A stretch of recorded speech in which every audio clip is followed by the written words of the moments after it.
स्वागत है आपका आज के व्लॉग में, जहाँ पे हम गणेश जी की स्थापना करने वाले हैं। आप सबको गणेश चतुर्थी की मेरी ओर से हार्दिक शुभकामनाएं।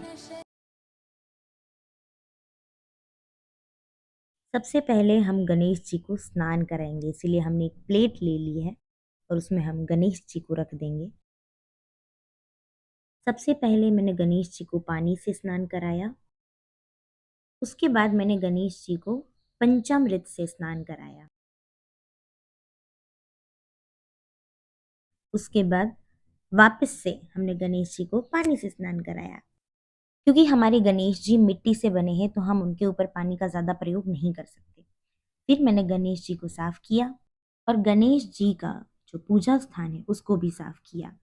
साफ करने के बाद लाल कपड़ा बिछा दिया और उसके बाद जो सबसे पहला काम हम करेंगे वो होगा एक दिया जलाने का। कोई भी पूजा से पहले सबसे पहला काम जो किया जाता है वो होता है अग्नि देवता का आवाहन करना। अग्नि देवता बहुत ही पवित्र होते हैं और अग्नि देवता की हाजिरी में हम भगवान जी को बैठाएंगे। फिर मैंने अग्नि देवता को टीका लगाया और उनकी पूजा की। अब जहां पर हम गणेश जी को बिठाने वाले हैं वो पाठ पर 4 मुट्ठी गेहूं मैंने बिछा दिए। कोई कोई लोग चावल भी बिछाते हैं, पर हमारे परिवार में गेहूं बिछाए जाते हैं। उसके बाद उसके ऊपर गणेश जी को प्रतिष्ठित कर दिया। फिर गणेश जी को भी सिंदूर और हल्दी का टीका लगा दिया।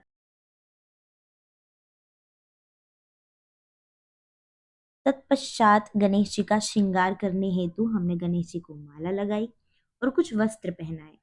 गणेश जी को वस्त्र के साथ जनेऊ पहनाना बहुत ही ज़्यादा ज़रूरी है, पर मैं भूल गई थी कल जनेऊ लेना, तो इसीलिए हमारे वीडियो में जनेऊ नहीं पहनाई है हमने। गुजराती में उसको जनोई बोलते हैं। बिना जनोई के आप मत करना। इसके बाद रिद्धि और सिद्धि की स्थापना करते हैं। क्योंकि हमारे पास मूर्ति नहीं थी तो हमने सुपारी के रूप में रिद्धि और सिद्धि माता को बिठा दिया और उनको भी टीका लगा दिया।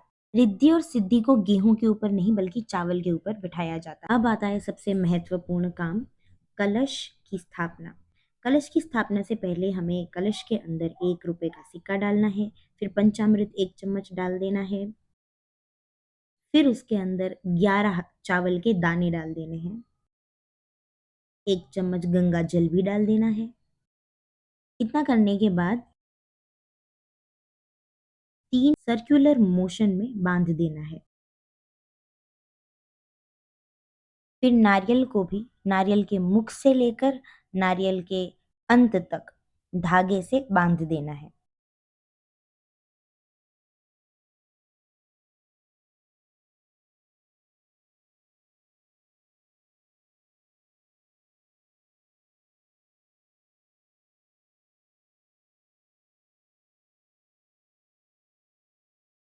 उसके बाद आम के पेड़ के पत्ते यानी कि मैंगो लीव्स, उसमें से हमें 5 अच्छे मैंगो लीव्स चुन के उसको धो लेना है।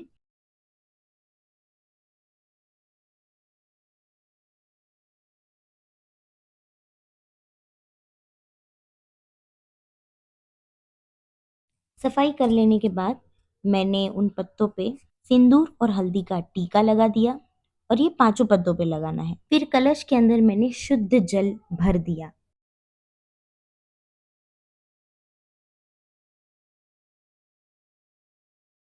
बस फिर क्या था, मैंने पत्तों को अच्छे से डेकोरेट करके कलश के अंदर बिछा दिया और उसके ऊपर नारियल को रख दिया।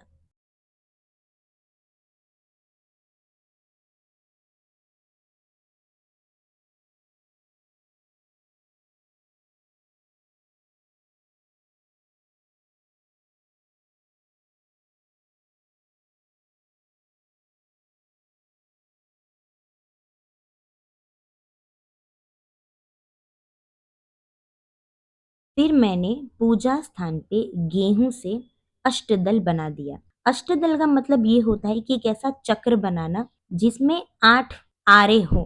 समझे ना आप? आरे मतलब क्या होता है, मतलब वो चक्र के अंदर की लाइनें हैं, वो 8 होने चाहिए। उसके बाद बस उसके ऊपर कलश को स्थापित कर दो। फिर मैंने कलश को भी टीका लगाया कुमकुम और हल्दी का। उसके बाद हमने एक साथ सबको फूल चढ़ा दिए।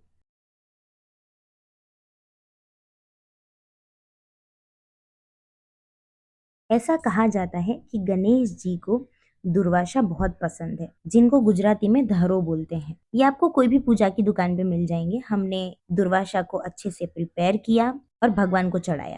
फिर हमने भगवान को प्रसाद में कुछ फल और उनके सबसे फेवरेट मोदक लगाए और गंगा जल से पूरे स्थल की शुद्धिकरण कर दी। अब हमारा मेन काम स्टार्ट हो जाता है, आरती करना। बैकग्राउंड में हमने टीवी पे जय गणेश देवा का गाना लगा के आरती भी कर ली।